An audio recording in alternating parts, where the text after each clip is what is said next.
Mwambie jirani yako, hekima ya imani. Wisdom of faith. Kama unajua Kiingereza wasema tu hivyo. Bwana Yesu asifiwe. Kidakwenda tu. Haleluya. Hekima ya imani. Maana yake ni mchungaji ndio anakuambia kitu gani? Kwani imani na hekima? Mbona imani ni jambo la kawaida? Mpendwa katika Bwana, leo Ukristo wetu umekuwa ukizungumzwa na matendo ya miujiza tu. Wakristo wamedanganyika na matendo ya miujiza.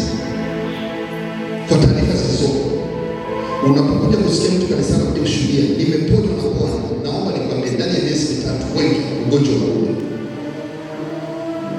Kwa nini? Sio kwa Mungu apone. Kuna hatua ya kwanza ya kuponywa, lakini unahitaji hekima ili kuendelea kuwa na uponyaji katika jina la Yesu. Hatua ya kwanza ni kupata muujiza wa ajira, kazi, kupata kazi ya kufanya umikiwani. Ukishapata kazi, unahitaji hekima ya kujua namna ya kufanya, sio imani tena. Umekuja hapa tukikuombea, unakuwa na tumbo likubwa, unakuwa na moyo unaposuka, nini, pressure zimekuwa kubwa katika jina la unakufa. Tumekuombea kwa Mungu, Mungu amekuinua. Ukiendelea kula chips na utakufa. Lazima ubadilishe utaratibu wako kwa Yesu imani tena. Hiyo ni hekima. Ulikuwa mwanafunzi, unafeli kila siku. Tumekuja hapa tumekemea pepo la kufeli, tumekemea pepo la kusahau. Ukitoka hapa ukaacha kusoma, ndio hekima. Naomba nikwambie utapata ziko. Ulikuwa ni mkulima, Mungu amekupa neema, umevuna mazao kwa na wadudu, ukafika chombo ukafanya muujiza, ukavuna vizuri. Alafu baada ya kuvuna kuja kushuhudia kanisani, unamshukuru Mungu mwaka huu, hakika mazao yamekuwa mazuri. Kama mwakani utatumia taratibu za kawaida za pembejeo, naomba nikwambie utapata sifuri. Muujiza ni hatua ya kwanza. Mungu amenipa biashara. Ukishakuwa na biashara, kuna hekima inatakiwa kwenye imani hiyo ili uendelee mbele. Ngoja nikwambie mfano mzuri. Ulikuwa na shida mtoto, umekaa miaka mingi hakuna mtoto, umeenda hospitali hakuna mtoto, umekuja kanisani tunaamini Mungu kwa ajili ya mtoto, kwa sababu tunajua Mungu anatoa watoto. Tukakuombea, tukapiga magoti, tukashangilia, tukamaliza, mtoto akatokea, ukaenda kujifungua hospitali. Muujiza ukishakuja, kuna nafasi nyingine ya kuweza kutunza mtoto. Sio muujiza tena, inahitaji hekima. Ukimtunza mtoto mbaya, huyo mtoto uliyempata kwa muujiza na kwa jambazi, akao watu bora tasingezaliwa. Kwa nataka nikwambie, somo linaitwa hekima ya imani. Kwani imani ni nini? Tunajua kitabu cha Warumi 10:17. Tuko wote tunajua. Natamani tuseme kama usije kwa sababu katika kanisa hili kwa muda lazima ukumbuke mstari wa Warumi 10:17. Anasema imani huja kwa kusikia, kusikia neno la nani? La Kristo. Kwa imani ni kitu cha Mungu. Ni muhimu sana kujenga maisha yako kama Kristo katika msingi ya imani. Lakini imani sio ya kudumu. Imani itakusaidia kutoka kwenye kitanda cha hospitali na kurudi kwenye kazi. Hekima itakusaidia kuendelea kufanya kazi. Mtu mmoja alikuwa na kisukari, akawa amelazwa hospitali, system zote zimekufa. Wanamfanyia kitu kinaitwa dialysis, kuondoa ile uchafu kwa kutumia mashine. Bahati nzuri kwa leo Mungu kenda akaombewa, kana kusiporia daraba, Mungu akamponya. Akasimama wiki ya kwanza, anashangaa kuna sukari sawa, kila kitu kiko sawa. Ni mtu ambaye alikuwa anakufa. Aliporudi nyumbani, akaanza kunywa masoda, machips, mafuta, machai, chochote. Anasema eti ana imani. Hiyo si imani, mpumbavu.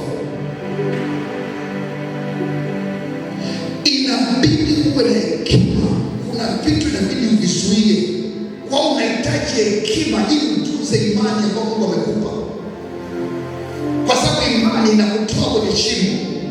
Ulikuwa maskini, Mungu anakupa imani, unapata kahela shilingi 30,000. Alafu badala ya kutumia, unaamua kwenda kuchukua 30,000 unatoa sadaka yote. Kesho utakuja kushuhudia. Sijasema kwamba kutoa sadaka, lakini inahitaji hekima. Kuna mzee mmoja alipokea mshahara wa kwanza milioni 3. Mungu alimpa neema, akapata kazi nzuri, bosi moja mkubwa na gari anachukua nyumbani. Akapata mshahara kwanza milioni 3. Akachukua mshahara wote kupeleka kanisani kwa utembeo wa Mungu. Kesho yake imani anakuwa. Watoto wanalia, baba tunataka chakula. Imani imesimama. Bwana Yesu asifiwe. Hauwezi kula imani. Umepata milioni 3 kwa sehemu ya Mungu. Hata kama unataka usitoe kula 10 basi toa milioni 1. Nyumbani kwako unahitaji chakula. Inaitwa hekima. Kwenye imani unahitaji hekima. Kwa lazima uwe na hekima. Baada ya kufanyia muujiza, uanze kupata utaratibu. Mimi nafanyaje kuishi baada ya muujiza huu? Waweza kupata muujiza wa kuolewa, ukapata mume mzuri, mume mwenye hekima, lakini mdomo wako unapiga kelele kupita kiasi. Na unajua sumu ya wanaume yote duniani maneno. Huwezi kukaa na mwanaume akiwa na maneno mengi. Atakuacha. Hata kuacha moja kwa moja hata kana wewe. Mazingira mtaonekana mmekaa pamoja, lakini katika hali ya kawaida mko pamoja. Kwa sababu kuna mwanaume anataka kelele. Kwa kama utapata muujiza wa kuolewa, kajiulize unakaaje kwenye ndoa, kuitunza ndoa. Vinginevyo utakuja kwa muujiza wa kuolewa, baada ya miezi 3 sema mume wangu ananipiga kumbe kwa sababu kizabiza bila cha mkono wako.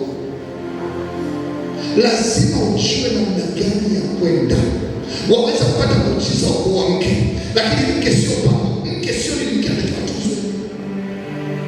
Kwa baada ya kupata muujiza wa kuoa mke, umekusaidia kupata mke mwema mzuri. Kama utamnyima matuzo, atabadilika, atakuwa shetani.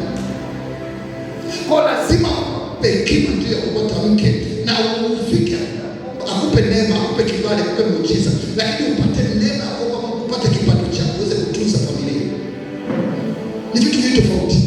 Kwa kwenye Ukristo wetu, kwa bahati mbaya, watu wengi wamekimbilia miujiza. Swala sio muujiza wa kwanza, swala ni kwamba baada ya muujiza nini kinaendelea. Kwa lazima kuwe na hekima ya nini cha kufanya baada ya kutoka kwenye shimo. Unaporudi huku juu, vinginevyo utarudi kwenye shimo tena. Ndio somo leo inaitwa hekima ya imani. Baada ya kuwa na imani, ndio Mungu amefanya mambo makubwa. Unafanya mtu kidogo kwenye imani. Imani ni kitu kikubwa sana. Kitabu cha Waebrania sura ya 11 imesema vizuri kwamba imani ni uhakika wa kitu ambacho bado hujakipata. Uhakika wa kwamba nitapata mtoto mwakani akatuna hata mume. Hiyo ndio imani. Imani ni uhakika leo mchana nitakula akatuna hata shilingi 5 mfukoni. Hiyo ndio imani. Imani ni kuwa na hela ambayo umeshika kwenye bahasha. Unajua hii hela inaweza kwenda kununua chakula, kanunua mchele, kanunua na mandazi. Hiyo hela kwa sababu hujaviona bado. Uhakika wa jambo ambalo limeonekana ni jambo zuri. Na uzuri wa Mungu, ukishakuwa na imani, Mungu atafanya. Kwa sababu imani inakuja kwa njia gani? Kusikia. Unakwenda kuja kanisani kila Jumapili. Kwa nini unakuja kanisani?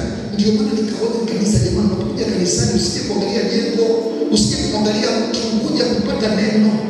Kwa sababu ile neno likiingia ndani mwako ndio mbegu ya kupanda kuweza kuinuka. Usipopata mbegu ya neno utakula hasara. Kwa kitu kikubwa unakuja kanisani, jua unakuja kupokea neno. Alafu kama unamwona mbuzi au ng'ombe akishakula chakula mchana, jioni anaenda kukaa, anaanza kutafuna tena chakula mchana. Jifunze kabla ya kulala usiku wa leo kupokea neno, kukumbuka mchungaji alisema kuhusu imani. Okay, nimekuwa wapi kwenye imani? Usingizi kabla hujakupata, niombee. Ishi hivyo, ndio Kristo. Na ndio maana tunashauri andika. Kama huwezi kuandika, uwe na kumbukumbu nzuri kubwa ambayo itakusaidia kujua umejifunza, kwa sababu imani inakuja kwa kusikia. Imani haiji kwa kusema njoo nikuombee. Na nataka imani katika jina la Yesu. Pokea imani, pokea na batiza. Tunadanganyana, tutapiga kelele za microphone, tutaweka sauti kubwa spika, pokea imani. Biblia inasema inakuja kwa kusikia. Kwa lazima usikie neno la Mungu. Lile neno likimbika ndani mwako lipokee. Kwa natamani leo uweze kujua kwamba unapohitaji mara pili kuokoka lazima uwe na imani. Ni jambo jema. Swala sio swala. Njoni, nataka kuokoka, njoni hapa. Baba kwa jina nasema nakupokea Yesu, nakupokea Yesu. Baada ya kuokoka unaenda wapi? Ukifanya makosa baada ya kuokoka, usiende kwenye darasa unakuwa kuliko shetani, unakuwa shetani mara mbili. Lazima ujue imani itakutoa kwenye shida, itakuokoa. Lazima uweze kupambana sasa nawe kujifunza maandiko ili umjue Mungu uliyemwamini. Vinginevyo baada ya mwaka mmoja utatana kila kukitokea mkutano anaenda kuokoka upo, kwa sababu hauna, umejenga imani lakini hujaweza kuwa na hekima baada ya kupata imani. Ni muhimu sana ukawa na, lazima Mungu, ngoja nikwambie, Mungu akumbe ni kichwa juu kwamba nikae tu juu. Kuna sababu. Hekima ni kujua nifanyaje nini baada ya kupata imani. Kuna mambo inabidi yakubali iweze kufanyika ili uweze kwenda mbele. Sasa taratibu. Nimeongea kuhusu imani, ni jambo la msingi sana. Ngoja nikwambie, kama tusingekuwa na imani, leo tusingekuwa na jengo hili. Kama tusingekuwa na imani, leo tusingekuwa tumekaa hapa. Kama tusingekuwa na imani, leo tusingeweza kufanya chochote cha maana. Imani imetutoa kwenye vitu vingi. Kwa imani tunafanya mambo makubwa. Leo ukiniambia nina imani kubwa kwamba kuna mambo makubwa yanakuja juu ya maisha yako katika jina la Yesu. Lakini unachohitaji sio imani peke yake. Imani ni msingi, kisha unahitaji kujenga jengo. Unaitwa nini? Hekima. Hekima ya nini? Hekima ni nini? Nisikize kwa makini ili mnielewe. Kuna kitu kinaitwa maarifa. Kuna kitu kinaitwa maarifa. Leo nakufundisha imani inakuja kusikia. Bado natakiwa nije kanisani kwa ajili ya kusikia neno ili nijenge imani. Usipokuja kanisani baada ya mwezi mmoja utakuwa una imani. Yaani wewe na mtu ambaye atakuwa mko sawa tu. Kwa sababu imani usiposikia inakufa. Imani isiyokuwa na moto inakufa. Lazima ujue hilo.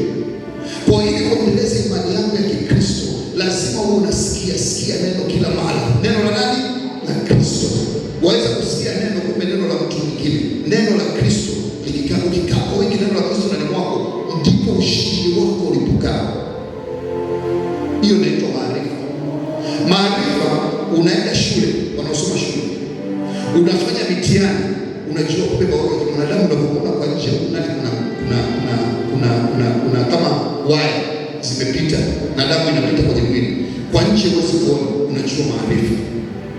Hiyo inaitwa maarifa.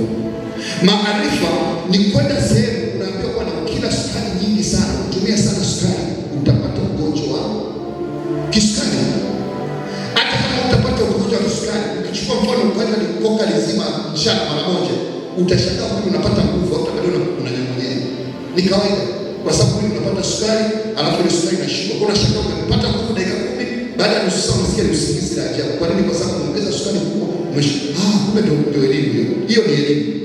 Elimu inamwambia kwamba nenda kaanza kuuza mandazi. Elimu inamwambia kitu fulani. Elimu inakupa namna ya kufanya kitu fulani kinafanyikaje. Lakini sasa kuna kitu kinaitwa elimu inakupa maarifa. Maarifa unapata kutokana na nini? Na elimu. Nisikize kwa makini. Ukishapata maarifa kuna kitu kinaitwa ufahamu. Leo asubuhi nikufundisha imani uje kwa kusikia. Umepata maarifa. Usipoenda jioni ukakaa ukasoma tena imani. Okay, Waebrania imeandikwaje? Naomba nikwambie utakosa kitu kinaitwa ufahamu. Ufahamu ni kuchukua ile maarifa na kuyatia katika moyo wako. Tumesoma Zaburi ya 5 asubuhi. Wengi baada ya kusoma Zaburi ya 5 sasa tunasoma kwa fashion. Ukishasoma Zaburi ya 5 kanisani, maana yake ukirudi nyumbani kasome tena Zaburi ya 5, Mungu ataongea na wewe. Chukua kalamu na karatasi. Chukua Zaburi ya 5, kaa chini, una mshumaa. Iangalie fupi sana. Angalia ile mstari. Okay, ndio mchungaji alikuwa anasema hivi. Ndio maombi yale. Inaitwa unapata ufahamu. Ufahamu ndani yako. Kwa kuna kitu kinaitwa maarifa. Maarifa ni ile ambayo unakuwa na mtu anakuelezea kitu fulani, kwa unakielewa. Alafu inakuja ufahamu ndani yako, na kwa kuchukua ile maarifa na kuyafanyia ndani ya moyo wako. Sasa nisikilize. Ukitoka kwenye ufahamu, kwenye maarifa, ukaenda kwenye ufahamu, unahitaji namna ya kutumia maarifa na ufahamu, inaitwa hekima. Hekima ni namna gani baada ya kupata maarifa. Mfano mimi leo nikatoka hapa nikaanza kula tu, na naomba nikwambie baada ya miezi 3 tutashangaa nguo zote zitosha. Bwana Yesu asifiwe. Nikaendelea kula baada ya miezi 6 mshikao kufika mimi nakula kama na gele njini na mbovu. Nimepata ile ninaanza na maarifa. Inawezekana nina ufahamu lakini sina hekima. Hekima ni namna ya kutumia maarifa na ufahamu ikusaidie. Na niweka vizuri. Nitaka uelewe hicho kitu kwa sababu ukielewa kitakusaidia. Unapokuja kanisani na kupa neno imani. Mbele tatizo langu la shamba na kulima mwaka huu. Nitafanya natakiwa kuwa na imani. Baba kwa jina la Yesu naomba shamba. Baba kwa jina la Yesu naomba shamba. Baba kwa jina. Asubuhi, mchana na jioni. Mungu anakuletea mtu anakuja kuingia mlango. Bwana mimi mwaka huu sirudi. Chukua shamba langu lima tu. Mzee anakuja kuja Ijumaa. Bwana ile shamba kwa nataka tukodi. Safari hii jamaa amekuja ameligongea mlango. Ananiambia mzee mwaka huu lima tu shamba eka moja yote. Bwana Yesu asifiwe. Ijumaa ndio nilipo shuhuda huo. Kwa hiyo ina maana kaliomba. Mzee anakuja kila siku asubuhi, mzee kwa asubuhi hapa. Baba kwa jina la Yesu, Baba kwa jina yupo saa 12 na mtu yuko ndani. Tunakwenda naye kwenye maombi. Baba kwa jina la Yesu fanya jambo, fanya muujiza. Tunakwenda imani na jenga. Sasa swali, ameshapata muujiza wake. Amepata shamba. Anafanyaje? Hiyo inaitwa nini? Hekima. Kuna kulima. Itabidi nijifunze. Ili kulima vizuri unafanyaje? Kuna njia mbili. Unaweza kukwatoa kutumia greda au nikaenda kununua mashine, nikaenda kununua dawa. Dawa shilingi 6,000. Nikikuuliza majani yote yatakauka. Kwa nini nikaenda kupalilia? Kwa nini sio mbolea? Nenda kuchukua dawa. Anakuuliza. Kwa nini yote hayo ni namna ya hekima baada ya kupata maarifa na ufahamu. Kwa imani inakupa kitu. Inakupa mtoto. Na namna gani utampisha mtoto? Na namna gani utamsomesha mtoto? Unahitaji hekima. Kwa tena kwenye hekima. Hekima ni nini? Biblia inasemaje kuhusu hekima? Kitabu cha Mithali sura ya 4 mstari wa 7. Sikiza kwa makini. Anasema hekima ndilo jambo kuu kuliko mambo yoyote duniani. Bila saburi na baba. Anasemaje? Yaani dunia hii yote, kitu ambacho ni kikubwa kupita chote, kitu ambacho ni bora kuliko vyote duniani kinaitwa nini? Kama kuna jambo unatakiwa muombe Mungu akupe, inaitwa nini? Ndio maana Mfalme Suleiman akakataa kuomba pesa, kwa sababu ukiwa na hekima pesa zitakuja. Ukiwa na hekima vyote vitakuja. Na nitakashukuru kama kuna jambo la kumlilia Mungu siku na mchana, Baba naomba hekima, hekima katika ndoa, hekima katika kazi, hekima katika biashara, katika jina la Yesu. Hayo ndio maombi ya Mkristo ambaye anajielewa. Kwa sababu kama kuna jambo la kujipata inaitwa nini? Hekima. Na kwa mapato yako yote jipatie nini? Na nilikwambia huwezi kuwa na hekima kama kuna maarifa na nini? Maarifa yanakupatia ufahamu. Na kwa Yesu Kristo anaokoa. Unapochukua mwili wako ngoja nimwamini Yesu, unaitwa ufahamu. Mwanzo nilikuwa maarifa kwamba Yesu anaokoa, ungeza kuacha. Niliposema ngoja niokoke, maana yake umepata ufahamu. Sasa baada ya kuokoka, unahitaji hekima ili kuishi katika wokovu. Vinginevyo utapoteza wokovu. Kwa lazima uwe na hekima kama kuna jambo la kumlilia Mungu ni kupata nini? Hekima. Unaweza kumlilia Mungu akupe shule, uende kusoma. Unaenda kulipa shule. Mungu anakupa neema muujiza unatokea unaenda shule. Unaomba Mungu shule kwa na umeme. Mungu anakupa neema umeme unatokea. Baada ya kupata shule na elimu, unafanyaje sasa? Inabidi usome kwa bidii. Lakini kusoma sio kama kukesha kwenye kiti. Kusoma pia kunahitaji hekima. Na kumbuka tunasoma, unakuta mzao kukaa kwenye kiti. Nikajaribu na mimi kesha siku ya kwanza. Kaa kuna yeye kusoma. Jamaa yuko busy. Na mimi nikaamua kukaa pale.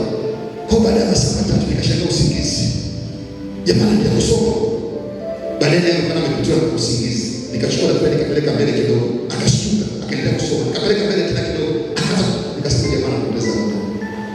Kwa kuna namna ya kusoma sio kesha. Kusoma ni namna gani unaweza kuelewa vitu mbalimbali ambavyo watu bila kuvitambulia na kuvitumia vizuri. Na muda wa kupumzika pia ni muhimu. Kwa hiyo inaitwa hekima ya namna ya kuenenda katika maisha. Wanasema kama kuna jambo unatakiwa utumie gharama, ni kitu kinaitwa hekima. Kwa nini unakuja kanisa kutazama? Unakuja kupata hekima. Kwa nini? Kwa sababu maandiko yanasema chanzo cha hekima, anasema mwisho, chanzo cha hekima ni kujua Bwana. Chanzo cha hekima ni kujua neno. Chanzo cha hekima ni kumjua Mungu aliye hai. Ndio mwanzo wa hekima yote. Sio mwisho.